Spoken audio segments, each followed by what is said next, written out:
n'importe quoi, tu dis n'importe quoi. C'est plus fort que toi, tu dis n'importe quoi. Dites-moi pas que c'est pas vrai! Bonjour, bonsoir et bienvenue dans ce nouvel épisode de FVSR, Fiction vs Reality. Je m'appelle Cécile et comme toujours, je décortique avec vous la réalité derrière les films inspirés de faits réels. Mais aujourd'hui, épisode un petit peu spécial parce que je ne serai pas toute seule. Vous le savez, je ne suis pas une spécialiste des fantômes et du paranormal, alors pour l'occasion, j'ai fait appel à quelqu'un qui l'est. Et qui plus est, une amie à moi. Elle s'appelle Vanessa et vous la connaissez peut-être via ses réseaux sociaux Paranormal Life et notamment son podcast Who You Gonna Call. Et elle est avec moi aujourd'hui et ensemble, on va parler d'un film qui a marqué le genre horrifique de ces dernières années, The Conjuring. Salut Vanessa. Salut Cécile. Ça va? Oui, et toi? Oui, je suis ravie de t'accueillir sur mon podcast depuis le temps qu'on en parlait. Oui. Parce que je suis venue plusieurs fois sur le tien. Alors parle-nous un petit peu de tout ce que tu fais. Eh ben oui, comme tu le dis, tu as d'ailleurs fait peut-être une petite année avec moi sur mon podcast Who You Gonna Call qui parle de paranormal puisque moi je suis chasseuse de fantômes. Et puis on est copines surtout depuis très longtemps. Surtout, oui. Mais tu chassais pas encore les fantômes, je crois, quand on s'est connus. Hein. Non, je m'y intéressais, mais c'était encore hyper tabou. Et après, toi, tu es repartie à Lyon. Et moi, c'est là où vraiment je me suis plongée dedans. Mais oui, parce que tu es même partie aux États-Unis et tout ça, tu as fait vraiment tout un périple fantomatique. Ouais, et tout ça, c'était caché, hein. Tout ça, c'était caché, personne n'était au courant, je faisais ça, je te dis, c'était tabou pendant longtemps, et après, ouais. Et là, du coup, aujourd'hui, tu es là avec moi pour parler de The Conjuring. C'est le tout premier d'une saga qui compte aujourd'hui plusieurs films qui sont sortis en parallèle et qu'on appelle le Conjuring Universe. Ouais. Après le DCU, voilà, le MCU, t'as Annabelle, la nonne. Le MCU du paranormal. Il y a un peu moins de beaux mecs en combinaison, mais... Oui. Et plus de démons, c'est un petit peu chiant. Voilà, c'est un autre délire. Et ça, je crois que Conjuring, c'est le premier donc, qui est sorti. Il est sorti en 2013 et il a été réalisé par James Wan, qui est le maître du cinéma d'horreur. Il a aussi réalisé Saw et Insidious. Et au casting, on retrouve Patrick Wilson et Vera Farmiga dans le rôle du couple de démonologues Ed et Lorraine Warren. Et on y trouve aussi Lily Taylor, Ron Livingston et Joey King qui incarnent des membres de la famille Perron. Et au Québec, ce film porte le doux nom de La Conjuration. Ça donne pas du tout envie. Cependant, côté accueil, le film a été un énorme succès partout dans le monde. Plus de 320 millions de dollars au box-office mondial pour un budget d'à peine 20 millions. Wow. Et la critique a été plutôt bonne puisqu'il est encore aujourd'hui considéré comme l'un des films d'horreur les plus marquants de la décennie. Me concernant, je l'avais jamais vu avant de le visionner pour le podcast parce que je suis une petite nature. Mais par contre, toi, tu l'avais vu il y a longtemps et tu l'as revu pour l'occasion. Oui. Et je sais que ça t'a fait très très plaisir. Ah, j'ai adoré. Écoute Cécile, merci pour ce cadeau. Fallait vraiment pas. Non, moi j'ai un énorme problème avec The Conjuring. Alors c'est vraiment la déformation professionnelle par contre. Parce que moi je vois bien que le film est un vrai bon film d'horreur qui a vraiment un engouement du public. Les gens qui m'en parlent en général me disent « Putain, The Conjuring c'est génial ». Et je le comprends. Le rythme est bon, la photographie est belle, on dépeint comme ça des chasseurs de fantômes qui ont l'air attrayants comme ça, hyper intéressants. Et moi, mon problème, c'est que je suis dans le milieu et que je connais trop bien l'histoire de Ed et Lorraine Warren et on est à l'opposé de ce qui est dépeint dans les Conjuring. Tout, que ce soit les dossiers Warren ou les Warren. Et du coup, pour moi, c'est très très compliqué de voir un mytho entier défiler sous mes yeux, même si le film est intéressant en termes de sensations. Voir ce gros mytho, pour moi, c'est pas possible. Donc oui, je n'aime pas The Conjuring.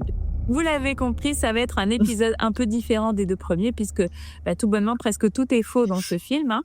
Andrea Perron, qui est une des enfants qui a vécu cette histoire, a écrit ses mémoires House of Darkness, House of Light et selon son témoignage, 5% de ce qui s'est passé dans le film est vrai seulement, donc c'est vraiment très peu. Et selon elle, même ce qui s'est passé est encore bien pire que ce qui est relaté dans la fiction, mais ça on en parlera ensemble. Ouais. Et on va aborder cet épisode de manière un peu différente, étant donné que de toute manière, la chronologie dans le film, c'est pas tant ce qui nous importe, puisque rien ne s'est vraiment déroulé comme raconté. Hein. Oui, exactement. d'abord, on fera une partie concernant les manifestations présentées dans le film. Est-ce qu'elles sont vraies? Comment elles peuvent s'expliquer? Et puis ensuite, la seconde partie concernera les Warren. Et autant dire que Vanessa, elle est sur les starting blocks pour celle-ci. Aïe, aïe, aïe. S'il y a des gens qui adorent les Warren, peut-être, je sais pas. Préparez-vous, asseyez-vous, parce que ça va piquer. Et déjà, ce qu'on peut mettre en lumière, donc la différence notable dans le film, c'est que on a l'impression que tout s'est passé super vite, en quelques jours, peut-être quelques semaines, alors qu'en réalité, ça a duré sur presque 10 ans. Exactement. Les Perron, les Perron, ça fait très français. Alors, les Perron, la famille Perron, s'installe dans la maison en 1971 et ils repartent en 1980. Donc, on est vraiment sur presque 10 ans. Et au niveau des phénomènes, en effet, ça n'a pas été intense sur une semaine. Ça s'est vraiment répandu sur une dizaine d'années. Donc, on va resituer un petit peu ce dont il est sujet dans The Conjuring. Tu l'as dit, on est en 1971. Caroline et Roger Perron, avec leurs 5 filles, Andrea, Nancy, Christine, Cindy et April, emménagent dans une grande maison de campagne à Harrisville, en Rhode Island. Et au début, ça paraît idyllique, mais cela part très vite en autre boudin. Oui. Et donc, le premier indice comme quoi ça va pas se passer comme prévu, c'est qu'il y a le chien qui ne veut pas rentrer dans la maison. Et il est retrouvé mort le lendemain. Et dans la réalité, il s'avère que le chien avait vraiment refusé d'entrer dans la maison et serait mort peu après leur installation. Et les circonstances du décès sont restées floues. Est-ce une mort naturelle, un accident ou vraiment un phénomène lié au paranormal? Mais je crois que même les membres de la famille Perron ne croient pas à cette dernière hypothèse. Par contre, Vanessa, il me semble avoir entendu dans des épisodes de ton podcast que les animaux peuvent être sensibles aux fantômes. Oui, absolument. En fait, les animaux, et pas que les chiens, ont une sensibilité puisqu'ils ont des sens plus développés que les nôtres. Donc, ils vont pouvoir déjà, entendre souvent déjà leur maître arriver à distance. Et quand je parle de distance, je parle de kilomètres. En fait, ils savent que leurs maîtres sont en train de rentrer chez eux. Et au même titre, en fait, ils vont sentir les phénomènes que nous, on n'est pas capable soit d'entendre, de voir, sentir, tout ça. Donc, je pense que tous les possesseurs d'animaux ont déjà pu constater que chat ou chien commencent à regarder un endroit fixe, ont l'air vraiment soit effrayés, soit intrigués. Et il se dit que les animaux les plus sensibles aux fantômes sont les chevaux. Ah, mais donc là, typiquement, un chien qui veut pas rentrer dans une maison parce que elle serait potentiellement hantée, là, ça peut pas. Enfin, c'est cohérent dans le film. C'est cohérent. Alors après, bien évidemment, tu le sens bien, hein, c'est un raccourci de croyants paranormal. Hein. Ces raccourcis-là sont faits par les gens qui vont dire « Ah bah si l'animal ne veut pas rentrer, c'est forcément qu'il y a un fantôme ou un démon, quelque chose qui fait peur dans cette maison ». Moi, je dirais plus que le chien va être sensible à des énergies. D'ailleurs, il y a un film, je crois qu'il est actuellement au cinéma, qui s'appelle Good Boy, qui est centré autour d'un chien, justement. Oh là oui. Et qui montre justement cette facette-là du chien qui ressent les phénomènes et comment lui, il le vit. Et oui, un chien, moi, je pense qu'il va être plus sensible aux énergies sans savoir quoi exactement, tu vois. C'est-à-dire, moi, j'irais pas jusqu'à dire que c'est parce qu'il a senti qu'il y avait des démons dans la maison. Et il se serait fait tuer parce qu'il aurait senti la présence, ou vraiment on est sur un esprit hyper méchant qui s'en prend à un chien, quoi. Alors ça, je pense que c'est les raccourcis une fois de plus, c'est ce qui a fait vendre l'histoire Conjuring, hein, parce qu'il y a quand même un business derrière, hein, c'est pas simplement l'histoire d'une famille qui a vécu dans une maison hantée. Je pense qu'on a grossi les traits de ça. Moi, je pense que c'est une synchronicité de merde, hein, tout simplement. C'est le chien est mort et voilà, ça a tombé pile poil sur cette maison hantée. Ok. Et la première nuit, ils se plaignent tout de suite du fait qu'il faisait très froid dans la maison. Est-ce que, au-delà d'une mauvaise isolation, ça peut être un signe de hantise, le fait qu'il fasse froid? Est-ce qu'il fait en effet plus froid dans les lieux hantés? Alors, c'est un symptôme, en effet, qui est souvent décrit dans les personnes qui vont faire face à un phénomène inhabituel, inexpliqué, qui est qu'il y a souvent une sensation de froid soudaine. On parle vraiment, tu sais, d'une perte de quelques degrés, hein. C'est pas genre juste un petit courant d'air. Et ça va être par contre momentané, c'est vraiment pas pendant plusieurs heures. Si c'est plusieurs heures, c'est un problème d'isolation, on est bien d'accord. Là, on parle vraiment c'est pas censé arriver, il n'y a pas de fenêtre et de porte ouverte. Bim, il se passe un truc en termes de température, et souvent, ça accompagné d'un phénomène. Maintenant, en effet, parce que je sais pas s'il y a des gens qui me suivent ou pas, mais moi, je suis plutôt au niveau des sciences, je suis très cartésienne. À ce jour, la science n'a jamais démontré ça, hein. Donc c'est vraiment, on parle de témoignages, de ressentis et et vraiment de ce que les témoins ont dit vivre juste avant un phénomène. Parce que ça, c'est quelque chose que la famille Perron, par contre, raconte, ce genre de phénomène. Il disait bien que il y avait cette sensation de froid dans la maison. Oui, tout à fait. Et dans certaines pièces d'ailleurs, parce qu'ils disent bien que toute la maison n'est pas effrayante, mais qu'il y a des pièces bien ciblées qui sont plus difficiles que d'autres, où le froid est plus installé. Donc oui, c'est vrai que c'est intéressant. Et alors aussi dans le film, il se passe un phénomène, je crois que c'est toutes les nuits que ça se passe, c'est que les horloges et les pendules se bloquent à 3h07. Alors, on découvre dans le film que c'est lié à la date de décès de suicide d'une personne qui vivait dans cette maison initialement. Mais quand j'ai voulu me pencher un petit peu sur ce que pouvait bien signifier cette heure-là, sur Internet, j'ai pu lire que 3h du matin serait apparemment l'heure du diable. Est-ce que tu connaissais cette histoire ? Oui, absolument. Alors, on appelle ça aussi The Witch's Hour, qui est l'heure des sorcières. Et alors, une fois de plus, c'est des on-dit dans le paranormal. Et il y a beaucoup d'enquêteurs d'enquêteurs aux États-Unis, qui font très attention aux 3h du matin, parce que c'est une heure propice au phénomène, apparemment. Il y a pas grand-chose derrière, si tu préfères. C'est beaucoup de légendes. Il n'y a pas grand-chose de factuel qui pourrait expliquer véritablement pourquoi à 3h du matin, mais oui, c'est très très connu. Et régulièrement aussi en pleine nuit, l'une des filles est attrapée par les pieds tandis qu'elle dort et elle se plaint aussi d'une très mauvaise odeur. Donc elle accuse d'abord sa sœur et puis ça devient de plus en plus violent au fil des nuits. Alors, une question se pose, est-ce que les fantômes sont intolérants au lactose ? Eh bien oui.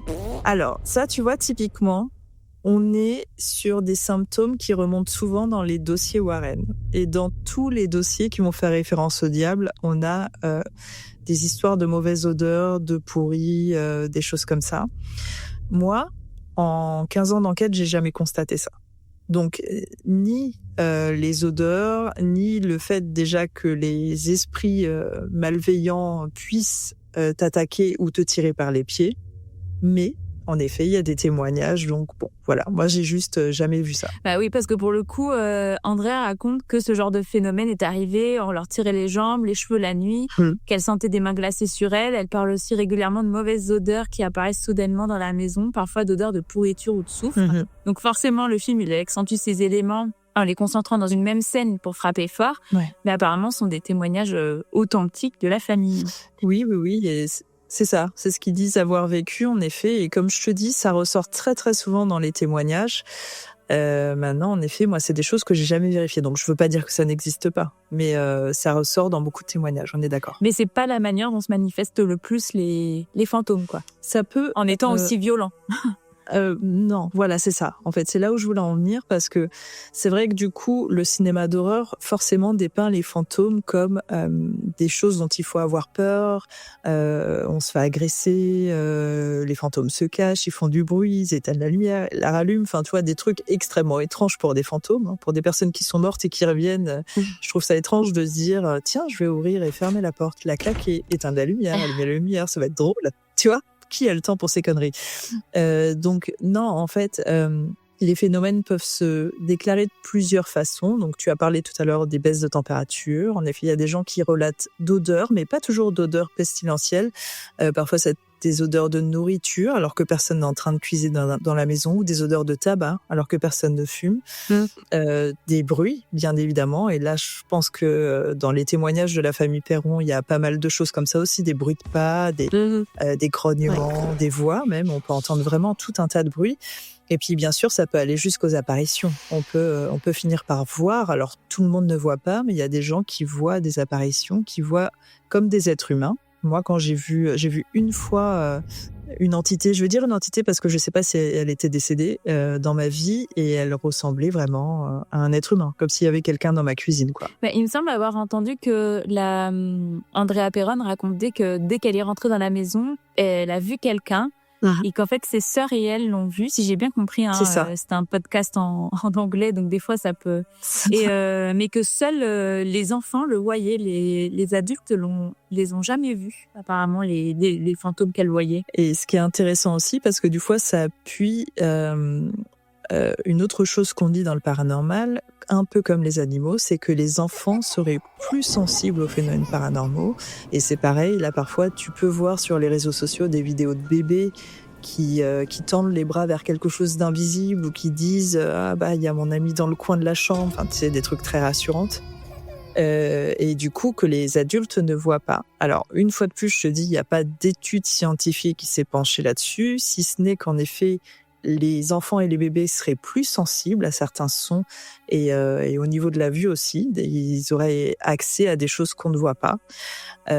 Pour autant, est-ce qu'ils voient des esprits véritablement? Est-ce que ce sont des amis imaginaires? Là, c'est vraiment tout un débat. Mais en tout cas aussi, ouais, donc ce qui ressortait de ce qu'elle disait, c'est qu'en fait, elles en avaient pas peur du tout pour le coup de ces fantômes. Enfin, ça les dérangeait pas. Donc déjà, enfin, par rapport au film, c'est que les premières manifestations qu'elles ont eues, c'était pas violent et c'était pas un souci pour elles que ces fantômes soient là. Ouais, et je vais t'avouer, alors moi je trouve ça très bien de pas avoir peur des fantômes, mais on est bien d'accord que c'est pas naturel. Hein. Oui, bien sûr. Je pense que n'importe qui vit des phénomènes inexpliqués dans sa maison, surtout des enfants.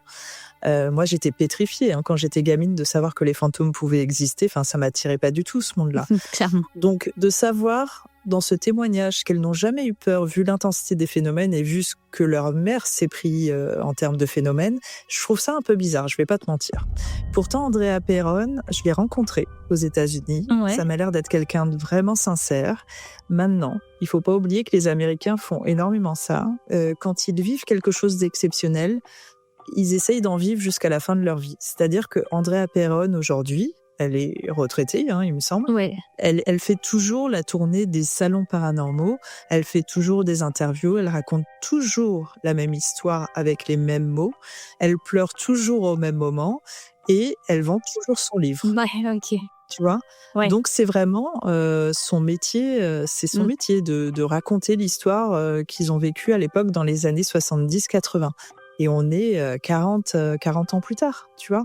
Donc, il y a aussi, tu as en droit de te poser la question de, OK, est-ce qu'elle fait ça par sincérité, par envie du partage, et puis aussi parce qu'elle peut rebondir, parce qu'il y a la saga Conjuring qui est sortie, ou est-ce qu'elle fait ça parce qu'elle a un besoin absolu qu'on la voit, qu'on l'entende, tu vois? Ah oui, ben, la question se pose clairement.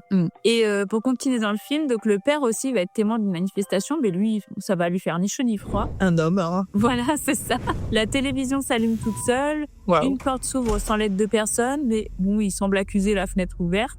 Et puis ensuite, il y a des bruits de tâtement, mais sauf que là, il découvre que ça vient d'une de ses filles qui est somnambule et qui se tape la tête contre l'armoire. Et plus tard dans le film, en fait, ce somnambulisme, il s'apparente presque à une sorte de possession. Au final, elle est pas... Son somnambulisme, il est un peu flippant à sa sœur, mais pourtant, donc Andrea raconte que sa sœur a bien été somnambule et qu'en effet, parfois, les filles devaient la ramener au lit. Mais par contre, qu'il n'y aurait jamais rien eu de paranormal dans ce somnambulisme. Oui, voilà, je pense que James Wan, là, il a voulu, tu vois, prendre... il a quand même pris des faits historiques. Enfin, il s'est inspiré de l'histoire réellement et il en a fait juste un film d'horreur.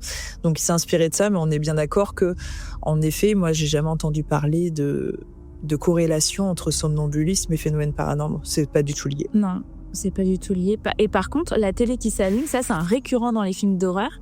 Et est-ce que les ondes, en fait, ce serait plus facile à atteindre pour les fantômes? C'est quelque chose qui est possible. C'était une des théories de Tesla. C'est la théorie de beaucoup de monde qui est que les fréquences pourraient être utilisées en effet par les esprits, les défunts ou autres entités qu'on ne peut pas encore définir. Nous, dans le paranormal, il y a quelque chose qui s'appelle la transcommunication instrumentale qu'on utilise beaucoup pour tenter de communiquer avec les entités et qui va utiliser en effet des appareils électroniques. Donc ça peut être dictaphone, ça peut être télévision, ça peut être magnétophone, téléphone, tout ce que tu veux. Et l'idée, c'est d'essayer d'entrer en contact parce qu'apparemment, il serait doué pour utiliser les fréquences, en effet. D'accord. Donc, ces histoires de télé qui s'allument ou qui s'éteignent, et pareil, pour les radios, il y a souvent des histoires de radios qui s'allument, qui s'éteignent, machin, ça revient très souvent. Parce que c'est presque ce qui est le plus plausible, en fait. C'est, pour le coup, ça, on peut y croire. Ça pourrait, d'ailleurs, ça rappelle un livre de Maxime Chatham, qui oui, tout à fait. s'inspire de ça, je pense. Ça pourrait, en effet.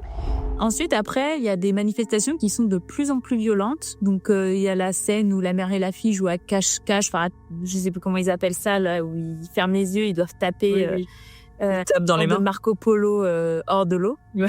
Et au fait, la mère se fait attirer dans l'armoire donc par l'esprit, donc Ouais. il laisse déjà sous-entendre que l'esprit en veut personnellement en cette pauvre femme. Ouais. Euh, Tu veux dire qu'il serait misogyne? bah, je crois que c'est une femme, hein.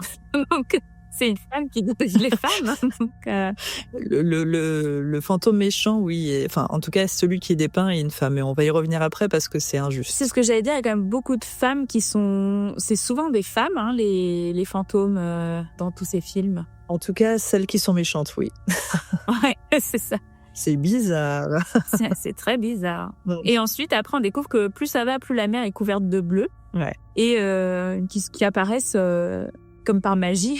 Et en fait, donc toujours selon les dires de la famille et d'Andrea surtout, cela se serait vraiment produit. Donc, est-ce que les entités fantômes peuvent être aussi violents? Est-ce qu'en fait ils arrivent à donner un coup? C'est quand même pas rien. Enfin, ils peuvent pas apparaître sans coup les bleus. Normalement, non. Maintenant, ça, c'est un vrai sujet parce que moi, tu vois, par exemple, si tu me demandes mon avis, je ne pense pas, en effet, que les esprits, les entités peuvent frapper. Par contre, tu pourrais demander à d'autres personnes, ils te diraient l'inverse. Ils diraient que bien sûr qu'ils peuvent toucher, taper, être agressifs. Une fois de plus, moi, je ne parle seulement de ce que j'ai vu et je n'ai jamais vu ça. Par contre, il y a beaucoup d'histoires, et d'ailleurs, je crois que Vera Farmiga l'a vécu sur le tournage, de personnes qui se retrouvent avec des griffures, des bleus, qui n'ont pas forcément senti d'attaque, mais qui vont se retrouver avec des griffures. Et Vera, du coup, au moment du tournage du Conjuring, avait pris en photo d'ailleurs 3 grandes griffes sur sa cuisse qu'elle n'a pas senties, sur son ordinateur portable aussi. Bon, évidemment, elle a fait un lien tout de suite avec le film, les démons, tout ça. Maintenant, il y a aussi, si tu veux vraiment t'intéresser aux sciences, des maladies de peau qui peuvent provoquer des griffures déjà. D'accord. Et des coups sans forcément qu'il y ait eu d'attaque extérieure. Après, tu vois, c'est très facile de faire une corrélation quand tu vis dans une maison hantée et que tu te retrouves au réveil avec des bleus ou des griffures, la Trinité, le lien direct que tu vas faire, c'est « Ah bah, je me fais agresser par des fantômes », alors que tu as peut-être juste des soucis dermatologiques, tu vois. Voilà. Il y a aussi un autre signe un peu de mauvais présage qu'on voit dans le film, c'est qu'à un moment, le père s'en va, prend sa voiture, il me semble, et il voit des oiseaux morts en fait autour de la maison. Ouais. Et ça, je crois que ça fait partie des mauvais signes des oiseaux qui... Enfin, qu'est-ce qui pourrait faire que ces oiseaux, ils arrivent autour de la maison et pouf, Pouf, il meurt. Je vais te donner 2 versions. Il y a les versions bibliques, qui va être en effet que c'est un mauvais présage que des oiseaux viennent s'écraser sur les fenêtres d'une maison. C'est un signe apocalyptique. Voilà, c'est vraiment un mauvais présage. Par contre, et même dans des vrais cas de maisons présumées hantées, on a pu déterminer parfois que les maisons étaient placées soit trop près de lignes à haute tension, soit au-dessus de sources, et que les forces électromagnétiques étaient tellement fortes que les animaux qu'on va reprendre les oiseaux, des oiseaux qui voulaient voler au-dessus de la maison étaient tellement désorientés qui fonçaient dans la maison et qui mouraient. Et je me rappelle d'un cas paranormal justement où sur le terrain il y avait des chevaux, des vaches, parce que c'était une ferme, et les animaux mouraient un à un en fait. Et les gens forcément pensaient au début que c'était une malédiction, que c'était des esprits, des fantômes, mais en fait c'était le sol. Il y avait trop de force électromagnétique. Donc tu vois, c'est complètement naturel. Et après, donc il y a en phénomène, il y a aussi les tableaux qui sont renversés avec une sorte de rire d'enfant, l'apparition avec la voix dans la cave, tu jouais à cache-cache. Bien sûr, j'arrive. Voilà. Mais tout ça, en fait, c'est ce que tu disais, les rires, les voix, ça peut être, ça peut s'entendre. Oui. Mais il me semblait que, pareil, si je fais appel à ma mémoire dans ce que tu as pu raconter dans tes podcasts, c'est que parfois que ce soit les lieux, etc., peuvent avoir une sorte de mémoire des sons, oui, etc. Donc ça peut s'entendre, ce genre des rires d'enfants, des paroles. Oui, et d'ailleurs c'est très impressionnant parce que ça, pour le coup, j'en ai constaté des dizaines, j'allais dire des centaines, mais ce serait abusé. J'ai vraiment sur plusieurs lieux assisté à des phénomènes, soit d'entendre des bruits de pas, ça c'est très récurrent, d'entendre des bruits de meubles qu'on traîne, comme si des gens déménager, alors que tu sais pertinemment qu'il y a personne. Hein, on parle bien de ça. Des voix d'enfants, des voix qui appellent, pas forcément ton prénom, mais qui appellent, qui parlent, ou même d'entendre au loin comme des gens qui parlent. Et tout ça, en fait, tu te rends compte que ça interagit pas avec toi. Ouais. Et du coup, moi, j'ai eu la chance du coup de faire ça depuis 15 ans, et il y a des lieux que j'ai pu faire à répétition. Et c'est là où je me suis rendu compte que certains phénomènes revenaient. Alors, il n'y avait pas de notion de date ou d'heure ou de quoi, mais c'était des phénomènes qui semblaient se répéter en écho et qui semblaient avoir été capturés à l'époque où les gens étaient vivants, hein, dans le lieu. Et voilà, c'est des scènes de vie du quotidien qui sont enregistrées, qui se reproduisent en écho. Pourquoi? Une fois de plus, je pense par un apport d'énergie. Tu vois, des êtres humains qui rentrent dans ce lieu qui a été vide pendant plusieurs années. C'est comme mettre des piles dans un appareil. Tu vois, soudainement, il peut fonctionner. Donc, c'est un apport d'énergie. Et du coup, je pense que ça réveille un petit peu tout ce qui était endormi. Ouais. C'est très très fascinant d'assister à ça parce que on a même pu enregistrer sur des appareils. Enfin, vraiment, ça c'est réel. Par contre, en effet, après, voilà, c'est ça. T'as deux écoles. T'as les gens qui vont dire c'est pas des mémoires, ce sont des esprits qui sont là à l'instant T, qui sont en train de marcher dans le couloir. Et c'est là où je te dis, pour moi, c'est pas cohérent. À quel moment des personnes qui sont mortes reviennent pour marcher dans un couloir? Enfin, tu vois, à un moment, faut arrêter d'humaniser des choses qui sont devenues énergie. Et mais oui, la mémoire. Donc là, en l'occurrence, en effet, dans l'histoire de Conjuring, ce qu'ils entendent à ce moment-là et ce qui ressemble à une invitation à viens jouer avec moi dans la cave, ça pourrait être des voix d'enfants d'époque complètement. Non, mais en vrai, en vrai, tout ça, c'est ouf. Mais ça me paraît plus cohérent que, en effet, tout ce qui se passe dans le film. Parce qu'après, bien sûr, on parle de l'énorme attaque de l'une des filles par une femme à l'hygiène douteuse en chemise de nuit. Et là, honnêtement, comment dire, si on est un petit peu rationnel, je trouve que c'est le genre de scène qui marche super pour un film, pour te faire peur sur le coup. Mais à aucun moment, j'ai l'impression que ça pourrait se passer, quoi. Oui. Je pense que là, en effet, on est vraiment sur une scène purement cinématique pour faire peur, un jumpscare, tu vois. Maintenant, une fois de plus, je te dis, je pense que si t'écoutais les témoignages de certains te diraient qu'ils se sont fait attaquer. Alors peut-être pas par des gens qui sautent depuis le haut des armoires, mais que des gens ont surgi, les ont attrapés. Ouais, j'ai déjà vu, moi. Enfin, j'ai déjà lu des témoignages de gens qui disent « je me suis fait tirer par les pieds ». Bon, honnêtement, moi, je voudrais voir ça de mes yeux parce que j'ai jamais vu ça, quoi. Et parce que c'est incroyable de se dire que quelque chose qui n'existe pas dans le sens matériel, arrive à t'attraper toi, qui quand même, qui a un volume, qui a du poids, etc., quoi. Enfin, ça me paraît assez étonnant. Oui, on est d'accord. Maintenant, on est bien d'accord aussi qu'il y a plein de choses que nous, on comprend pas, hein, tout autour de nous, même dans tout ce qui est invisible. Donc, l'énergie pourrait avoir une masse et de la force, de toute façon. Mais c'est vrai que de là à imaginer que derrière, c'est une personne qui est morte, qui revient pour t'attaquer toi, et pourquoi? Enfin, tu vois, il y a aucune logique, en fait, rationnelle. Il y a rien de rationnel. Donc, c'est juste que quand tu essayes de rationaliser certaines histoires qu'on te raconte, si elles font peur, ok, mais derrière, il y a rien de cohérent. Et donc, c'est globalement tous ces éléments, toutes ces manifestations qui ont fait que la famille Perron a décidé de se tourner vers les Warren. On y vient. Donc, avant de voir ensemble ce qu'ils ont mis en œuvre dans le film versus la réalité pour aider la famille Perron, Vanessa, je vais te laisser nous parler de ce couple de démonologues. Wow. Juste, je voulais revenir au début. Le film commence et il semble donner une sorte de conférence avec une sorte de témoignage d'anciens propriétaires d'Annabelle que l'on verra ensuite plus tard dans un film et qu'on reverra dans le film d'ailleurs. Ouais. Et en fait, la question que je me suis posée, c'est est-ce qu'il faisait aussi vraiment des conférences? Et ça, c'était des conférences à qui? Parce que il y avait l'air d'avoir masse de monde. Je me suis dit, oui, ces gens avaient l'air d'être très pris au sérieux. Donc, oui. Voilà, je pense que tu vas revenir sur tout ce qu'ils sont. Ça te taraude, hein. Ouais, on les présente vraiment comme les Bill Gates les Bill Gates des mondes, dans le sens ils ont inventé quelque chose. Enfin, ils sont là, ils sont au-dessus de tout le monde, quoi. En tout cas, t'as raison sur un point, c'est que on les a dépeints en effet comme précurseurs de quelque chose. Et encore aujourd'hui, et c'est d'ailleurs un discours qui m'énerve, on les dépeint comme c'est le couple qui a tout créé, tout le mouvement chasseur de fantômes, paranormal, tout ça. Ce qui est drôle, c'est que ça commence avec Ed Warren, qui, d'ailleurs c'est un peu drôle, qui se met devant des maisons comme ça et qui les peint. Et il va toquer ensuite à la porte de la maison et il propose la peinture. Voilà, ils disent regardez, j'ai fait une belle peinture. Et c'est un peu un peintre colporteur, tu vois, c'est un peu chelou. Et en fait, même si c'est pas dit clairement dans l'histoire des Warren, moi, je sens, par rapport au personnage qu'on va décrire, le début de l'arnaque. C'est-à-dire que lui, il commence à voir les portes s'ouvrent, tu vois, on le fait rentrer dans ces maisons qui sont plutôt luxueuses et puis il voit ce qu'il y a à l'intérieur, il voit qu'il y a du luxe, machin, nanan.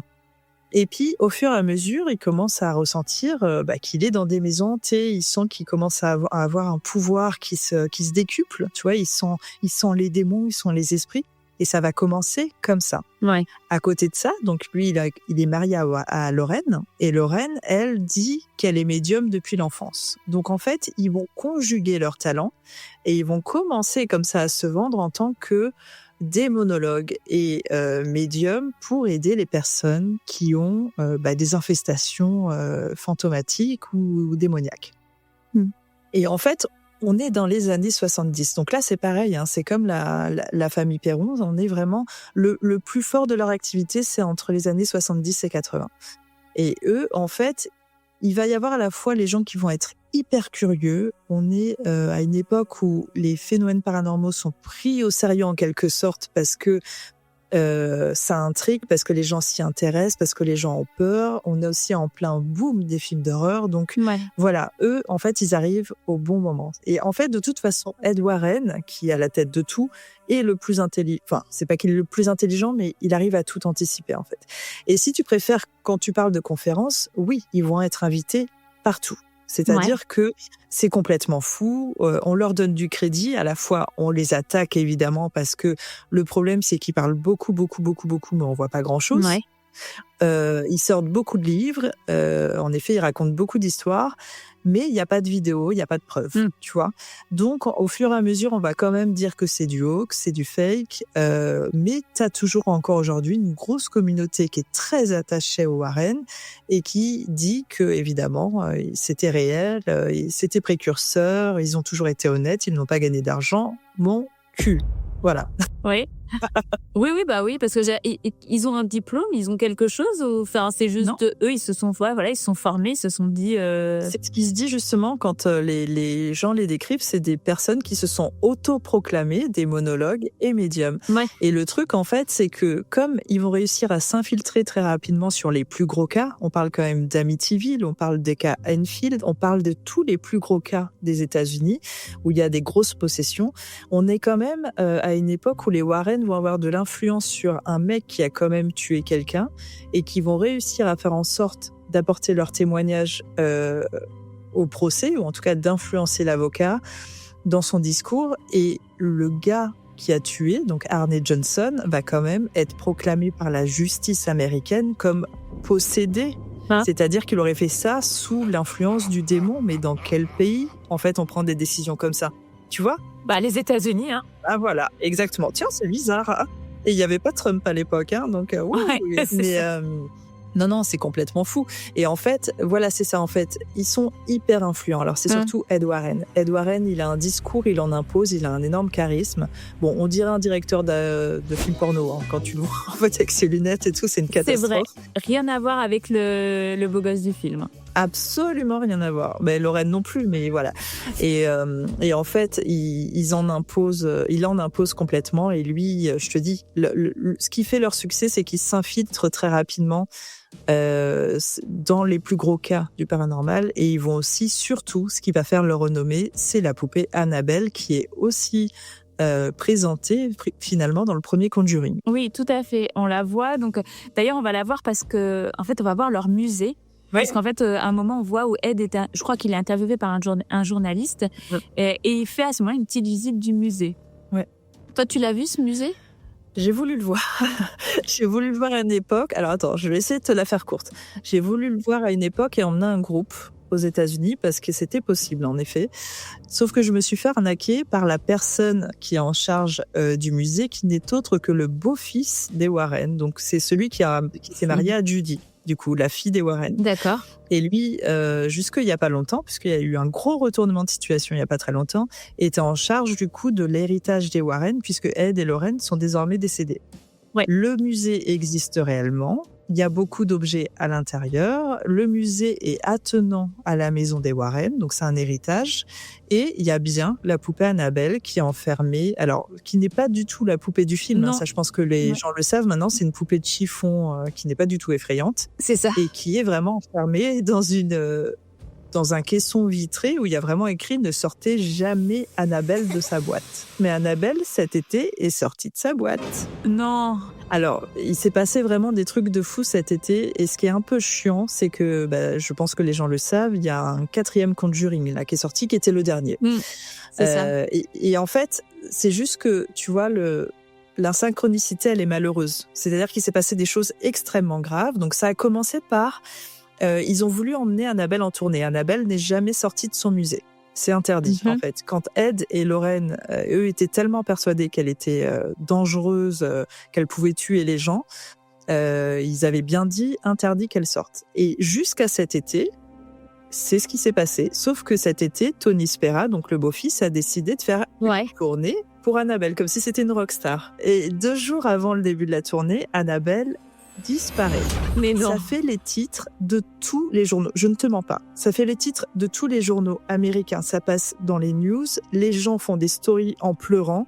Parce que non seulement la saga Conjuring a appuyé là-dessus, la saga Annabelle encore pire, mais je te dis, les Warren quand même sont pris au sérieux et Annabelle est vraiment redoutée. Et donc là, pendant 48 heures, on ne trouve pas Annabelle. Tout le monde pense aux États-Unis qu'ils vont crever. C'est pas comme s'il y avait une fois de plus Trump au pouvoir, mais c'est pas grave. C'est clair.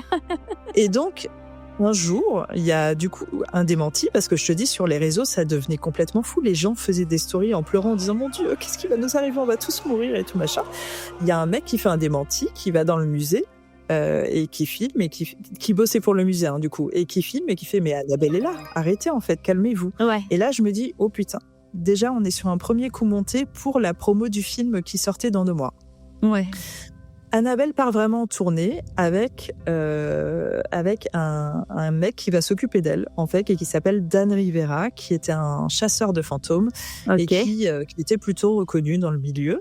Et il décide, lui, d'accompagner Annabelle sur sa tournée. Le problème, et là c'est là où je te dis où c'est vraiment grave, c'est que il est retrouvé au bout de quelques jours dans sa chambre d'hôtel, mort. Mais non. Avec Annabelle dans sa boîte. Oui. Du coup, évidemment, là je te raconte même pas les gens, c'est bon, en fait, la rumeur est vraie. Et en plus, le truc, c'est qu'il y a bien eu une autopsie pour savoir ce qui s'est passé. Il aurait eu une crise cardiaque fulgurante. Incroyable. On a vu comment il est mort. Voilà. Donc il est décédé, il avait 50 ans. Donc c'est terrible, terrible, vraiment terrible. Et pour appuyer le tout, il s'est passé la chose encore... Alors ça, c'est terrible. On est d'accord que c'est du drame. Il s'est passé le truc le plus chelou et qui n'était pas attendu, c'est que le musée a été revendu il y a 1 mois. Ah, ça, j'ai vu. Et ça, c'est fou parce que c'est un héritage, une fois de plus, tu l'as compris, il était resté dans la famille. Ce gars-là gérait ça depuis des années. Et je veux dire, avec la saga Conjuring, c'était tout bénef pour lui. Maintenant, en effet, quand tu as un décès sur le dos, tu vois ce que je veux dire ? Peut-être qu'il s'est dit, oh, c'est plus pour moi. Donc, il a revendu le musée Annabelle tout à un comédien qui s'appelle Matt Rife, qui a acheté il me semble, plusieurs millions.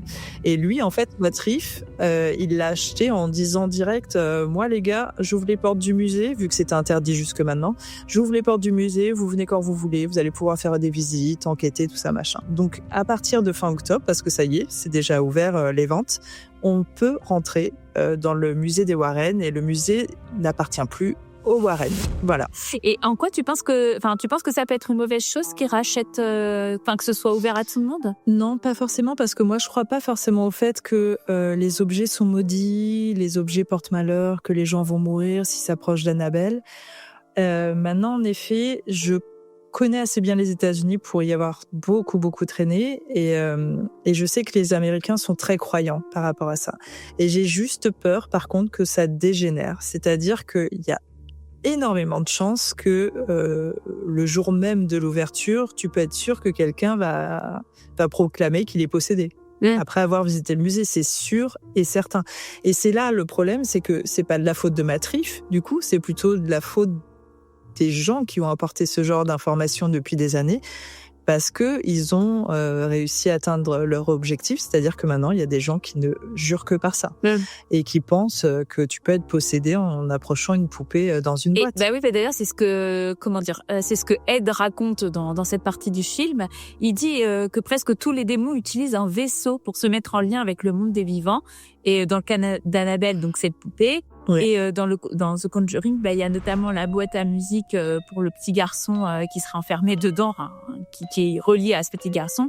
Et d'ailleurs, qui dans la réalité n'a pas du tout existé comme boîte à musique. Donc du coup, là, dans son musée, on voit énormément d'objets qui seraient apparentés à des démons. Et quand le journaliste lui dit pourquoi vous détruisez pas l'objet, lui il répond il vaut mieux garder le génie dans la bouteille. J'ai Christina Aguilera dans la tête là. Et oui, sacré Ed Warren, bien sûr. Alors, tu vois là, on va rentrer dans l'une des polémiques qui a été la plus importante et qui fait surtout qui ne les a pas aidés, on va dire en quelque sorte. C'est qu'en effet, eux ont très rapidement proclamé que les objets pouvaient être hantés, ce que je ne contredis pas. Mais eux, dans leur vision, un objet peut servir de vaisseau pour un démon, ce que je ne crois pas du tout, mais vraiment à 1000%. Donc, en fait, quand je te disais au tout début que Ed, en tant que peintre colporteur, commencer à passer, tu vois, le pas des maisons un peu luxueuses, machin. Après, quand il commence à s'intéresser de cas de maisons hantées, étrangement, sur tous les cas qu'il aura fait, à part les cas de poltergeist, Amityville, tout ça, c'était des objets qui étaient hantés. C'est ça. Et du coup, les objets, qu'est-ce qu'ils ont fait avec ? En effet, plutôt que les détruire, ils ont fait, on va les prendre. Et on va les emmener dans notre musée. Sauf que ce qu'on ne dit pas dans la vraie histoire et qu'il faut creuser un peu, c'est que beaucoup de ces objets étaient de valeur. Et que quand Ed et Lorraine repartaient des lieux avec les objets, ils ne les achetaient pas. Ils ne donnaient rien en compensation. Ils étaient déjà, tu vois, je pense qu'ils estimaient que, on vous a débarrassé de votre démon, donc maintenant, on peut repartir avec l'horloge du 16e, tu vois. Ils sont futés. Ils sont futés. Alors, maintenant, en effet, ils ont jamais revendu les objets. C'est-à-dire que les objets sont bien dans le musée, ils sont protégés, soi-disant, avec du sel, parce que tout le monde sait que le sel protège les démons, bien sûr. Ils sont, ils sont en vitrine, les choses comme ça. Donc, dans le film, il a l'air de dire qu'il y a quelqu'un qui vient pour bénir les lieux très régulièrement. Oui, aussi, mais de toute façon, ils étaient pieux, Ed et Lorraine. Donc oui, il y avait toujours l'assistance d'un prêtre et parfois même dans les lieux dans lesquels ils allaient. Donc tu sais, les gens qui vivaient dans ces lieux, je te dis une fois de plus, on est à une époque où tout le monde est pieux, tout le monde croit en effet, a peur des démons, bien sûr. Et t'as des personnes comme ça qui viennent te dire, oh là là, cette horloge-là de valeur, c'est ça, elle cache un démon. Et du coup, votre enfant va être possédé. On vient avec un prêtre. À quel moment tu ne crois pas ce qu'on est en train de te dire, en fait, tu vois. Donc non, ils étaient hyper influents et ce qui leur a fait défaut et ce qui fait que beaucoup de gens n'ont pas adhéré à ce qu'ils faisaient, c'est en effet qu'ils sont repartis avec beaucoup trop d'objets de valeur. Voilà. Je voulais en venir à Lorraine, qui semble être une super médium. Vraiment, dans le film, Ed, il lui parle comme si elle était dotée d'un don incroyable et comme si, aussi, elle ressortait, parce qu'il parle d'un exorcisme, qu'elle aurait été presque un peu survivante d'un exorcisme, et donc t'as toujours l'impression qu'il lui parle comme si elle revenait d'entre les morts, etc., que c'était... est-ce qu'on était sur une vraie super médium ? Une fois de plus, dur à vérifier. J'aurais tendance à dire que Lorraine était plus honnête que Ed. Ouais. Je pense aussi qu'elle avait une sensibilité et je pense que la médiumnité, c'est aussi très facile à mimer. Tu vois, une fois de plus, si t'es face à des croyants, c'est facile de leur faire croire que t'es médium. Si t'as un bon discours, mais je pense honnêtement qu'elle était plus honnête.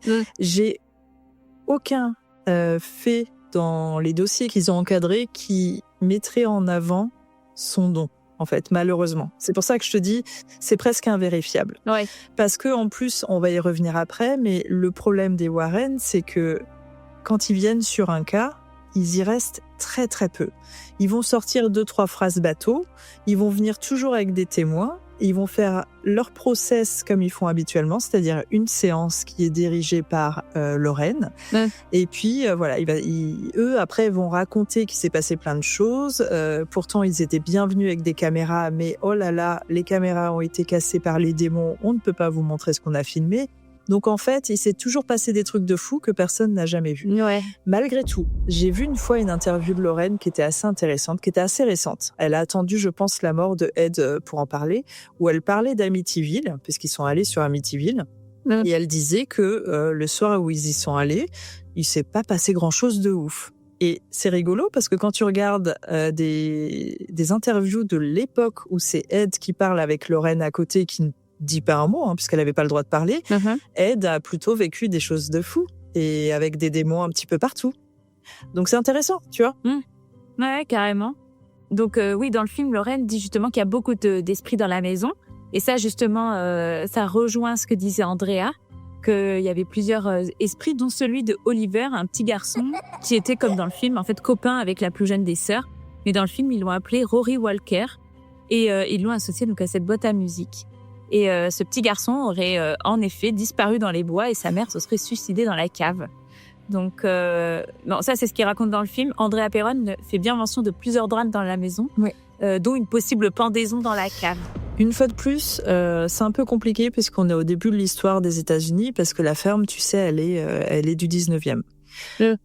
Donc elle est vraiment du début de l'histoire des États-Unis modernes en tout cas. Donc c'est un peu dur d'avoir tous les faits. Il n'y a pas vraiment d'archives. On a réussi. Enfin, il y a des gens qui ont réussi à en retrouver, mais entre autres dans les personnages aussi, il y a Bathsheba Sherman qui est dépeint justement comme la sorcière, la méchante et celle qui attaque exactement la maman. Le problème, c'est que quand tu creuses un peu, vraiment du niveau de l'histoire, Bathsheba Sherman, elle a jamais été sorcière. On lui a reproché en effet à l'époque d'être sorcière parce que malheureusement ses 3 enfants sont morts. Ils sont morts assez jeunes et du coup on lui a reproché à elle d'avoir fait en sorte que ses enfants meurent pour en faire sacrifice à Satan du coup. Oui.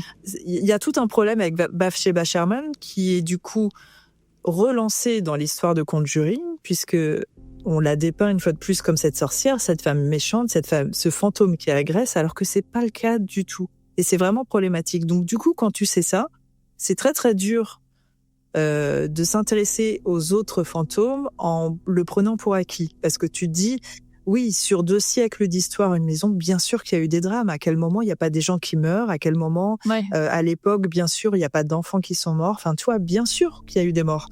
Maintenant, de là à dire que ce sont des fantômes qui les attaquent et tout ça, ça va loin. Ben oui, parce que là, du coup, elle aurait donc, comme tu disais, sacrifié ses enfants devant la cheminée. Elle se serait pendue après avoir proclamé son amour pour Satan et maudit quiconque tenterait de lui prendre ses terres. Et l'heure du décès a été prononcée à 3h07 du matin. Donc ça, c'est ce qu'ils disent dans le film. Oui. Et comme tu disais, dans la réalité, rien à voir avec tout ça. Elle n'est pas du tout issue d'une famille de sorciers. Rien à voir. Et apparemment, elle ferait morte de sa belle mort à 73 ans, quoi. Oui. Donc, Et d'ailleurs, c'est un peu gênant, d'ailleurs, pour le film et pour tous les gens qui croient à cette version du film. C'est qu'il y a sa tombe pas très loin et il y a l'année de sa mort dessus, en fait. Donc ça n'a vraiment, mais rien à voir. Elle n'est pas du tout morte de ça. Il y a même une version qui dit qu'elle aurait été pendue à l'arbre parce que c'était une sorcière. La seule chose qui va être à peu près vraie, c'est qu'en effet, à l'époque, il y a eu des rumeurs. On a cru, en effet, que ça pouvait être une sorcière parce que c'était suspect que ses enfants meurent aussi rapprochés comme ça. Donc, elle va être plutôt rejetée. Et c'est ça qui est un peu triste, elle va être plutôt rejetée par la société, par cette petite société. Enfin, société, pas une entreprise, mais tu vois, à l'époque, ça faisait un petit village, quoi. Oui. Donc elle est plutôt rejetée par les gens, donc elle a une fin de vie qui est un peu nulle, mais voilà, c'est triste encore aujourd'hui de salir son nom alors qu'elle n'a absolument rien fait. Je suis bien d'accord. Et donc ensuite, il y a toute cette intervention des Warren auprès des Perron. Dans le film, ils prennent tout très vite au sérieux. Il y a une équipe qui s'installe pour filmer ce qui se passe. Et donc comme tu disais, en fait, parce que quand tu les vois dans le film, il y a l'air d'avoir des preuves audio, des preuves vidéo. Enfin, tout a l'air d'être filmé et à aucun moment dans le film, ils disent que... Eh oui. Il n'y a pas tout ça, quoi. Enfin, presque le film serait une preuve de ce qui s'est passé, quoi. Donc, et voici l'archive. C'est ça. Donc, donc en fait, à aucun moment, tout ce qu'ils ont fait, ça peut être prouvé. Non.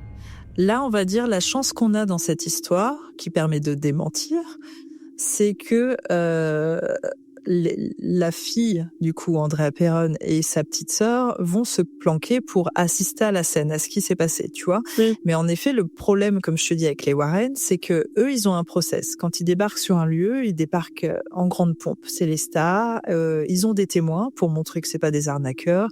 Il y a souvent d'autres médiums, la police, voilà, vraiment des gens de confiance. Il y a un prêtre toujours, voilà.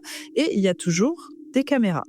Mais je te dis, parce qu'on a pu leur demander par la suite lors d'interviews, mais pourquoi on voit pas les vidéos? Oh non, mais c'est terrible, hein. Les démons sont arrivés, nous ont attaqués, ils ont cassé les caméras. Oh là, bah oui, 1 fois, 2 fois, 3 fois. Après, si on fouille un peu sur Internet, on peut trouver 2-3 vidéos, mais des vidéos perdues comme ça de petites enquêtes qu'ils ont eues avec, en effet, hein, visuellement des gros phénomènes, bien truqués. Parce que moi, du coup, j'arrive à reconnaître le trucage. Mais je pense que c'est pour ça, en fait. Je pense que Ed a dû très vite comprendre que les vidéos allaient le desservir parce que ça se voyait trop, que c'était fake. Et du coup, il a misé sur le fait de toucher les croyants avec les démons et il a réussi. Il a vraiment réussi. Bah, après, justement, il y a une grosse scène de la possession de la mère. La mère est dans son lit et en fait, elle a le sorte de démon donc, qui se met au-dessus d'elle et qui lui vomit dans la bouche. Et je pense que c'est à ce moment-là, du coup, qu'elle la possède. Alors, est-ce que... Enfin, il y a souvent, même dans l'Exorciste, beaucoup d'histoires de vomi, etc. On a l'impression que la possession se transmet comme ça par un rituel un peu dégueulasse. Comme le Covid. Exactement. Donc, ouais, en fait, est-ce que la possession, ça se transmet comme ça? Enfin, En fait, si tu préfères, si tu écoutes en effet les prêtres, les gens qui y croient, oui, la possession, ça pourrait passer d'humain en humain, un petit peu comme une bonne grippe. Et surtout, ça toucherait les gens qui ne sont pas assez pieux, enfin, tu vois, les gens fragiles, les gens qui ont des dépressions, voilà, les gens malades. Oui, pardon. D'ailleurs, dans le film, Ed Warren demande à la famille Perron s'ils sont catholiques, enfin s'ils sont baptisés, et ce à quoi ils répondent que non, et ils disent il va falloir le faire. C'est ça, je te dis, c'était leur méthode en fait. Leur méthode, c'était de toucher la communauté croyante, puisque c'est de toute façon celle qui croit aux démons. Tu vois, moi, si tu me demandes mon avis, est-ce que si quelqu'un de possédé vomit dans ma bouche, je vais être possédé? Non, je vais surtout beaucoup gerber, mais je vais pas être possédée parce que déjà, je ne crois pas en la possession démoniaque. Voilà, tout simplement. D'accord. Pour moi, il faut déjà croire, il faut être catho pour croire en la possession. C'est un truc purement biblique. Et puis derrière, il faut aussi avoir déjà assisté à ça, ce que je n'ai jamais vu non plus. Donc je peux pas aujourd'hui appuyer ce genre de fait. Donc non, pour moi ça se transmet pas. Et pour moi c'est surtout beaucoup d'incompréhension. En fait, j'ai étudié beaucoup trop de cas qui terminaient en personnes qui auraient dû surtout être pris en charge d'un point de vue psychiatrique et qui ne l'ont pas été parce que c'était pas la bonne époque, en fait, tu vois. Donc mes conclusions sont toujours tombées là-dessus. Maintenant, néanmoins, je sais bien que le Vatican a tendance à dire oui, la possession existe. Bon, écoute, c'est comme ça, chacun croit ce qu'il veut, mais moi, j'ai jamais vu ça et j'y crois pas du tout. D'ailleurs, juste après, il y a la scène de Cindy, donc en grosse crise de somnambulisme, donc qui ressemble encore un petit peu à de la possession. Lorraine est dans la maison à ce moment-là parce qu'ils sont très très impliqués, donc ils restent dans la maison, hein, selon le film. Oh là là. Et il trouve l'armoire qui cache un passage secret, où après il dit que c'est là que se cache le petit garçon Rory, son ami imaginaire quand il a peur. Dans la réalité, en fait, Andrea Perron ne parle pas d'armoire particulière. Non. La maison, qui a été construite en 1736, avait bien des recoins étranges, des trappes et des pièces biscornues, mais en fait, l'armoire est une invention du film. Et il n'y avait pas, en fait, cette sorte de presque maison dans la maison. Donc, vraiment, tout ce qu'a vécu Lorraine... tout ce qu'on voit, tout ce qu'a vécu Lorraine dans cette scène, ensuite, c'est vraiment que du cinéma, quoi. Complètement. Et d'ailleurs, si tu veux, on peut faire un point sur la maison qui n'est du coup pas du tout celle qu'on voit dans le film. C'est pas une maison à 2 étages, c'est une maison de plein pied, hein, la vraie maison de Conjuring, puisqu'elle existe. C'est une petite ferme qui se trouve dans le Rhode Island, une petite ferme tout de bois. où vraiment, même aujourd'hui, on est sur un contexte historique, c'est très compliqué de vivre à l'intérieur. Tout est petit. Enfin, tu vois, quand tu sais comment les Américains aiment vivre, la démesure, les grandes pièces, tout ça, là, on n'est pas du tout sur ce type de confort. Ouais. Et en fait, cette ferme est toujours debout aujourd'hui. Elle est toujours considérée comme un des lieux les plus hantés aux États-Unis. Je te fais un aparté parce que c'est important. Ouais, bien sûr. Et en effet, je te confirme qu'il n'y a pas de pièces cachées. Il y a par contre une cave, une très grande cave qui est très intrigante, où il se passe beaucoup de choses, mais littéralement, voilà, c'est tout un sous-sol et un étage plein pied au rez-de-chaussée avec les pièces. La maison a été beaucoup enquêtée. Il y a énormément de médiums, d'enquêteurs qui sont venus depuis des années. Ouais. Personne, je pense, n'a vécu d'aussi gros phénomènes comme a pu les vivre la famille Perron. Donc, ce qui me laisse penser aussi que c'était peut-être des phénomènes poltergeist. Ouais. Mais il y a eu des petites choses qui ont pu être vécues. Maintenant, il y a toute une histoire aussi derrière ce lieu, parce que c'est devenu un énorme business lucratif, comme tu peux l'imaginer depuis 2013. Tous les regards sont tournés vers Conjuring. Quand tu apprends que la vraie maison existe, qu'elle est hantée, et que tu peux aller y passer la nuit, bien évidemment que quelqu'un qui a envie de vivre une expérience comme ça, il va. En plus, c'est pas, bon, ça coûte de l'argent, mais c'est pas non plus hors de prix. Ouais. La dernière personne qui avait la maison Conjuring en main l'a vraiment acheté en 2022, plus d'1 million de dollars. Ah oui. Elle l'a acheté dans le but précis de faire du business sur le paranormal, parce que bah voilà, c'est la maison hantée de Conjuring. Et après tout, j'ai envie de te dire, c'est pas pire que d'autres lieux. Enfin, il y en a plein qui le font. Bien sûr. Le problème, c'est que cette personne est devenue psychiatriquement folle, vraiment. Elle a vraiment complètement perdu les pédales. Ah wow. Et elle a perdu sa licence touristique il y a quelques mois. Et du coup, comme ça a complètement dégénéré, parce que là, plus personne ne peut accéder à la maison, là, va être mise en vente aux enchères à Halloween. Donc, tu vois, c'est très, très symbolique. Mais du coup, la maison, là, va être revendue et les gens vont de nouveau pouvoir venir, je pense, en tout cas, enquêter, visiter la maison, tout ça, parce que elle est toujours dans son état originel de l'époque de la famille Perron. D'accord. Ah, ok, elle n'a pas bougé. Il n'y a pas eu de petite rénovation et tout ça. Ah non, quand je te dis, c'est vraiment une ferme d'antan, il n'y a aucun confort. Hein. Bah, ils ont vu le filon venir, parce qu'entre le moment où la famille a quitté... le moment où la famille a quitté la maison et quand Conjuring est sorti, c'est quand même passé plusieurs années sans que... Ah oui. Ah, c'est incroyable. Alors, je pense que tu as eu une famille entre deux qui est restée assez longtemps d'ailleurs, qui eux n'étaient pas intéressés par le paranormal. Par contre, comme ils avaient une maison qui était très vieille et comme je te dis, qui est presque au début de l'histoire des États-Unis, ils ont gardé la maison historique parce que ça leur plaisait. Alors quand je te dis il y a aucun confort moderne, il y en a quand même. Hein. On n'imagine pas qu'il y a de la paille. Et, oui, voilà. Bien sûr. Ça reste quand même. Mais comparé aux maisons extrêmement modernes qu'ils ont aux États-Unis, ça n'a rien à voir. Et je pense que je crois qu'ils sont restés 20 ans. 20 ans, ils ont vraiment juste vécu tranquille dans cette maison. Et c'est les proprios après qui ont surfé sur la vague The Conjuring, la saga, et qui ont fait un gros business. Ouais. Et on va continuer un petit peu dans le déroulé du film. Après, on a une scène où Nancy, une des filles, se fait attraper par les cheveux. Elle est incapable de se libérer. Jusqu'à ce que son père et les Warren réussissent à l'arracher. Dans la réalité, toujours Andrea Perron raconte qu'une de ses sœurs et elle-même ont parfois senti leurs cheveux être tirés, comme si une main invisible s'accrochait. Et certaines disaient être traînées ou retenues de force par ce phénomène. Donc, bien sûr, c'est pas aussi impressionnant que ce qui est vu dans le film, puisque c'est une scène spectaculaire et violente où elle est vraiment Nancy est traînée sur plusieurs mètres. Mais le fond serait réel. Les Perron affirmaient que les esprits s'en prenaient physiquement à eux et que les cheveux étaient une cible récurrente. Ouais, et je te dis, ça fait partie des choses. Alors une fois de plus, qui suis-je pour prétendre que les gens mentent? Mais je te dis, d'expérience, moi j'ai jamais vu de choses comme ça. Et en France, en tout cas, je ne connais personne qui a vécu des choses aussi violentes. Je connais des gens qui ont déjà eu l'impression qu'on leur tapotait l'épaule, qu'on leur touche les cheveux, sensation de présence dans le dos, mais là, c'est tellement violent. Ah bah oui. Par contre, oui, quand j'ai voyagé aux États-Unis, je demande aux gens, ils se sont tous fait agresser un jour par un fantôme. Bon, tu vois, c'est une histoire de perception, c'est une histoire de vécu, de croyance. Est-ce que j'ai envie de dire qu'Andrea Perron et toutes ses sœurs sont des mythos? Non, j'ai pas envie, tu vois. Ouais. Mais moi, j'ai beaucoup de mal à appuyer ce genre de témoignage. Bah oui, parce que c'est quand même compliqué de se dire que ce qu'on voit dans cette scène-là puisse avoir été vécu même de manière un petit peu plus minime, Ouais. enfin voilà, ça reste hyper impressionnant. Ouais, complètement. Après, on va revenir justement aux Warren, puisqu'on les voit en fait avec un prêtre. Ils vont voir un prêtre avec soi-disant des preuves pour obtenir l'autorisation d'un exorcisme. Mais dans la réalité, apparemment, ça s'est pas passé comme ça, puisque ils auraient cherché de l'aide auprès de l'Église, mais comme ils avaient ni vidéo ni enregistrement à montrer, et ben en fait, il paraît que, aucun exorcisme officiel n'a jamais été validé.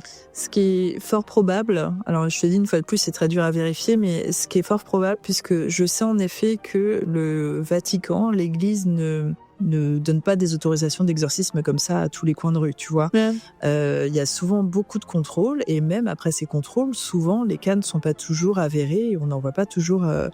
Parce que une fois qu'un exorcisme est lancé, en fait, un exorcisme, c'est pas genre, allez, 1 heure d'exorcisme et c'est fini. C'est vraiment des heures, des jours, des semaines, et ça monopolise des prêtres, tu vois. Ouais. Donc non, c'est pas n'importe quoi. Oui, c'est pas juste une incantation sur 10 minutes. Exactement. Et... ok. Exactement, non, c'est des prières. On fait prier la personne qui est possédée, on la met en position de prière. Enfin, sans mentir, hein, ça peut frôler la maltraitance. Ouais. Et du coup, c'est fort probable, en effet, qu'ils aient été refusés, qu'ils aient fait un truc non officiel. Hein. Et après, donc on a une scène où on voit cette fameuse Annabelle qui attaque la fille des Warren qui se baladait dans le musée. Donc je pense que c'est plus en fait une histoire de rajouter encore une scène d'action et d'introduire Annabelle pour le prochain film. Hein. Oui, je crois pas que la fille des Warren se soit déjà fait attaquer par Annabelle. Non, puis d'ailleurs, en fait, dans toutes les histoires d'Annabelle, parce qu'on lui rapporte en effet des morts, des gens qui sont attaqués, machin, on l'a jamais vue en action. C'est-à-dire que, tu vois, c'est surtout des choses qui se passent, et puis hop, il y a Annabelle à côté. Coincidence, I don't think so, tu vois, c'est vraiment, oh là là. Ouais. Mais sinon, en fait, personne n'a jamais vu Annabelle marcher sur ses petites pattes en chiffon avec un couteau à la main et mettre des petits coups de couteau, tu vois, non. Donc oui, faire bouger les chaises pour bloquer les portes. Enfin, vraiment, elle fait vraiment. C'est vraiment du cinéma pour le coup. Elle interagit avec. Donc, je te dis, c'était plus des histoires de situation. En tout cas, les jeunes filles qui ont donné la poupée Annabelle aux Warren, eux ont vécu des trucs, ont eu l'impression, en effet, de l'avoir un peu bougé, machin, la retrouver dans des pièces où ils l'avaient pas laissée. Ils ont commencé à assimiler certains malheurs à la présence d'Annabelle. En fait, ça a pris de l'ampleur. Et c'est pareil par la suite. En fait, avant qu'elle soit enfermée au musée, tous les malheurs qui étaient autour d'Annabelle ont été assimilés comme c'est le démon d'Annabelle, tu vois. D'accord. Donc bon. Au moins, voilà, on peut lui reprocher. Peut-être que le Covid, c'était elle, hein, finalement. Hein. Tout est de sa faute. Annabelle. Fucking Annabelle. Ensuite, donc il y a une scène aussi avec Caroline, la mère, donc qui menace une de ses filles avec des ciseaux. Et elle est complètement possédée. Donc ensuite, il l'attache à une chaise et elle hurle. Son corps se tord et Ed Warren mène un exorcisme de force. C'est la grande scène d'horreur avec une mère transformée en danger mortel pour ses propres enfants. Oui. Alors dans la réalité, je crois que ça s'est pas passé du tout comme ça. Tu vas nous en parler un petit peu plus. De ce que j'avais cru comprendre du discours d'Andrea, il y a bien une séance spirituelle menée par les Warren. Mais en tout cas, ce qui avait l'air de lui tenir beaucoup à cœur, c'est que sa mère n'aurait jamais tenté de blesser ses enfants. J'avais l'impression qu'elle insistait beaucoup dessus sur le fait que sa mère a toujours cherché à protéger ses enfants et qu'elle a pas trop aimé que le film la montre comme une menace pour sa famille. Il y a plein de choses à dire parce que déjà ce qu'on peut dire c'est qu'au moment où Conjuring est en tournage, Ed Warren est décédé mais pas Lorraine. Et Lorraine est consultante pour le film, pour le réalisateur, et elle est présente sur toutes les scènes du film. Et en fait, tu comprends très rapidement pourquoi cette vision de couple si amoureux, si soudé, tu vois, en tant que couple et puis en tant que démonologue et médium, vraiment l'image qui est dépeinte d'eux est à l'opposé de ce qu'ils étaient, vraiment. Et alors, ce qui est le plus traumatisant, c'est l'histoire réelle de la famille Perron, puisqu'en effet, ça ne s'est jamais passé comme ça. En fait, il faut savoir qu'avant que les Warren viennent, ils viennent un soir. Avant qu'ils viennent, oui, la maman vivait des gros phénomènes. Elle avait des beaucoup de choses qui se passaient surtout pendant son sommeil. Ça se passait surtout la nuit. Mais c'était vraiment elle la cible. Ça, pour le coup, beaucoup plus que les enfants. C'est vrai que dans le film, on voit beaucoup les enfants. Mais finalement, pendant plusieurs années, ça a été elle la cible. Je pense qu'elle a fait avec pendant longtemps. Et puis, au bout d'un moment, en effet, je pense qu'ils en pouvaient plus, en fait. Donc, ils ont fait appel aux Warren. Les Warren sont venus un soir. Ouais. Mais je te dis, jusque-là, la maman n'avait jamais eu de comportement où elle avait l'air possédée. Elle n'était pas agressive. Et en effet, elle n'a jamais attaqué ses enfants, ni son mari, personne. Les Warren viennent un soir, donc comme d'habitude, avec leur process, un prêtre, des témoins, un autre médium, des caméras. Et ils s'installent autour d'une table pour faire une séance. Donc là, tous les enfants, toutes les filles avaient été envoyées au lit. Où les parents avaient dit surtout, vous restez dans votre chambre, quoi. Andrea et sa sœur vont venir se planquer derrière une porte et vont observer la scène. Et c'est pour ça qu'on a ce témoignage, parce que sinon on l'aurait pas. Et en fait, c'est là où ils vont faire une séance. Donc c'est toujours Lorraine qui lançait la séance, qui appelait les esprits, qui appelle l'esprit de Bathsheba, tout ça. Et là, la version d'Andrea Perron, c'est que la mère se mettrait à ce moment-là à convulser, à être soi-disant possédée. J'ai fait des guillemets avec mes doigts, tu n'as pas vu. Mais par contre, dans sa version, et c'est là où moi je trouve que c'est complètement fou, elle verrait la chaise sur laquelle sa mère est assise se mettre à léviter, se lever du sol, comme dans le film, littéralement pour le coup, se lever et être projetée contre un mur. Ah ouais. Et là, c'est là où ça dégénère, c'est qu'en fait, très étrangement, la réaction des Warren, c'est qu'ils flippent. Ah bah. Comme si ils avaient jamais été confrontés à des démons. D'accord. Et là, ils se disent, oh putain. Et voyant ça, le mari, sa femme vient d'être projetée contre un mur. Elle est hyper blessée. Elle est dans les vapes. Les Warren, ils sont là, ils savent plus quoi faire. Et bah, du coup, le mari, il met une grosse patate à Ed Warren, et bien fait pour sa gueule. Et du coup, il les vire de chez lui, surtout, tu vois. Ce qu'il faut savoir, c'est que par la suite, la maman, elle aura énormément de séquelles physiques jusqu'à la fin de sa vie. Donc, elle est désormais décédée, mais elle aura énormément de séquelles physiques. Et elle a été hospitalisée pendant plusieurs semaines par rapport à ça. Les Warren, à aucun moment, ont pris des nouvelles. Déjà, pour savoir comment elle allait. Ils ont vu la scène, pour savoir comment elle allait. Et 2, pour savoir s'ils avaient été débarrassés par les phénomènes. Non, ils ont rien fait. Ils ont juste, une fois de plus, fait cet acte de présence pour pouvoir raconter une histoire, pour pouvoir aller dans les médias, etc., etc. Tu vois ce que je veux dire? Faire tourner leur business. Et ils ont fait ça pour tous les cas très connus. Amityville, pareil. Ils sont venus un soir, ils ont fait une séance, ils sont partis. Le cas Enfield, Lorraine, elle se déplace même pas. C'est Ed Warren qui vient une demi-journée et il repart. Et aujourd'hui, on estime que le cas Enfield, c'est les Warren. D'ailleurs, ça fait partie d'un des Conjuring. C'est un truc de fou quand même. Bah ouais. Eux qui s'étaient autoproclamés démonologues et médiums, là, sur un cas où il s'est passé un énorme phénomène, n'ont même pas su gérer. C'est-à-dire qu'ils étaient complètement dépassés.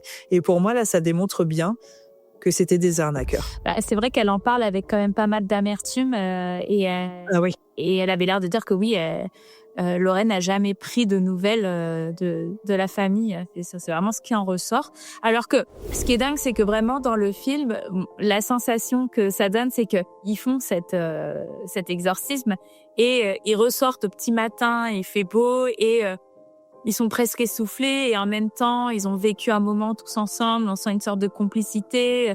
Le père Perron les remercie du regard et tous les deux, on les voit vraiment sortir de la maison comme deux super-héros. Enfin, je veux dire, ils auraient été dans Endgame, ils auraient battu Thanos, c'était pareil. Enfin, j'étais là, on les présente vraiment comme des super-héros, genre c'est nous qui avons fait ça. C'est nous, la famille, là, elle est recomposée à nouveau. Ils sont heureux, c'est grâce à nous. Ouais. Et puis, regardez-nous, on a un couple follement amoureux, follement soudé. Ouais. Et c'est là où je te dis, n'oubliez pas l'importance de savoir que Lorraine Warren était présente sur le tournage pour influencer James Wan dans ses choix de direction, de réalisation. Parce que je pense que ça joue beaucoup. Bien évidemment que elle voulait raconter une belle histoire et qu'elle a probablement raconté l'histoire qu'elle aurait aimé vivre réellement, même que ce soit avec Ed ou sur les cas de phénomènes paranormaux. Jusqu'au dernier Conjuring que j'ai vu le premier, j'ai vu le dernier, j'ai pas voulu voir entre. Le dernier, le final, c'est vraiment, ils ont été amoureux toute leur vie et tout est beau et tout est magnifique. Enfin, c'est un truc de fou quand même. Et c'est là où je te dis que pour moi, c'est compliqué de m'attacher à une saga comme ça parce que c'est une saga qui vend du mensonge, c'est une saga qui est référence aujourd'hui pour des gens qui ne s'y connaissent pas et c'est normal et qui vont dire qu'en effet, les Warren, quand même, c'est incroyable. Les Warren, ils ont été précurseurs et bien sûr que heureusement qu'ils étaient là pour sauver les gens des démons. Bah bien sûr. Bah ouais. Bah non. Bah voilà. Ah ouais, Donc, non, c'est compliqué. Et à la fin du film, ils disent que apparemment, enfin, vraiment pour dire qu'il va y avoir une suite, la suite des histoires des Warren, comme quoi il y a un cas à Long Island. Ils ont entendu parler d'un cas à Long Island. Alors moi, je suis pas du tout calée. Ils parlent de, tu sais de quoi ils parlent C'est Amityville. C'est Amityville, d'accord. Ok. C'est Amityville et comme je te disais juste avant, Amityville, c'est pareil, ils viennent faire une séance exactement comme pour la famille Perron. Tous les cas qu'ils ont fait, alors après ça reste fascinant les cas qu'ils ont étudiés, hein, parce que c'est les cas les plus connus, mais ils ont fait, c'est vraiment de la figuration quoi. C'est salut et puis bah ciao, voilà c'est vraiment ça.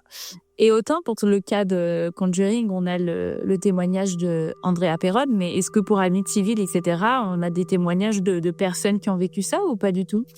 Du coup, par la suite, Amityville, parce que pareil, c'est par la suite, quand tu creuses Amityville, tout était fake. Hein. Tout a été un coup monté pour défendre le Ronald DeFeo qui avait tué sa famille juste avant que les Lutz viennent s'installer. Et c'est les Lutz qui vont raconter l'histoire de la maison est hantée, machin. En fait, eux, ils ont été payés par l'avocat de DeFeo pour raconter que la maison était hantée.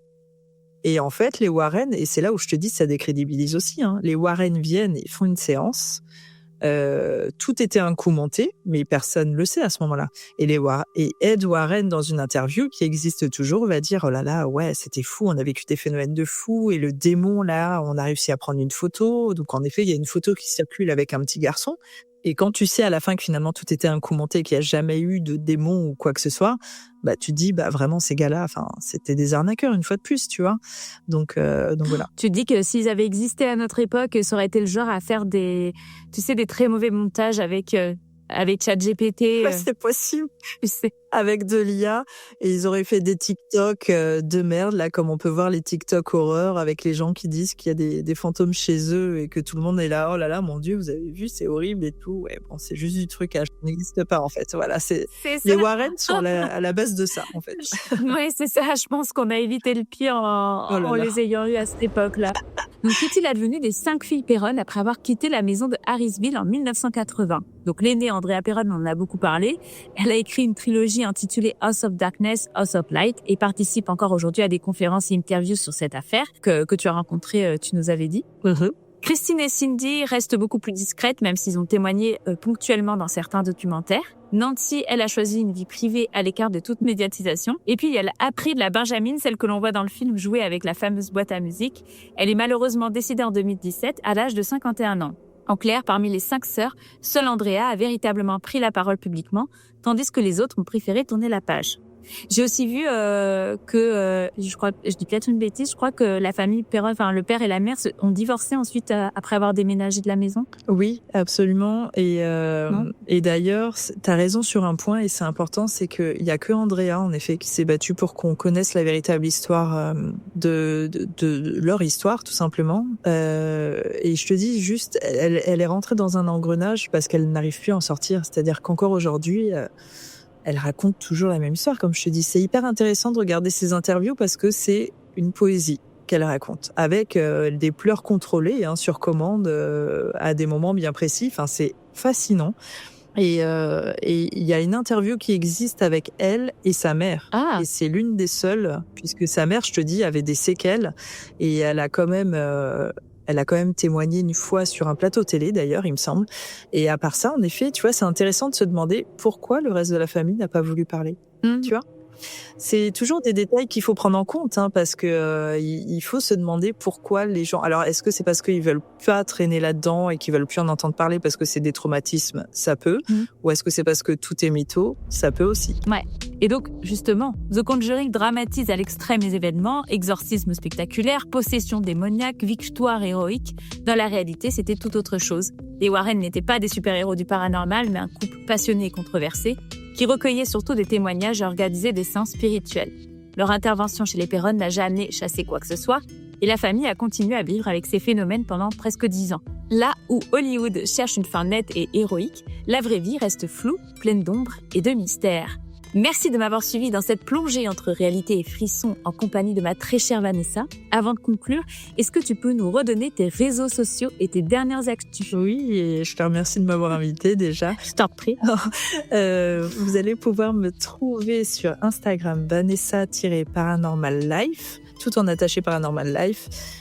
Sur Facebook et sur YouTube, ça va être Paranormal Life tout court. J'ai 3 livres, mais ça va être un peu compliqué là de donner tous les titres parce que ça va durer 10 ans. Mais si vous êtes intéressés, j'ai des livres qui sont publiés. Et puis, il y a toujours mon podcast Who You Gonna Call que vous pouvez retrouver sur Spotify, Apple Podcast et YouTube. Voilà, merci ma Cécile. Merci d'avoir écouté ce nouvel épisode un petit peu spécial de FDSR Fiction vs Reality. Et on se retrouve très bientôt pour un nouvel épisode sur le film Monster. En attendant, prenez soin de vous. Enfin, Armand, le général de Gaulle n'a-t-il pas dit que toute la France avait été résistante ? En effet, il l'a dit. Il l'a dit.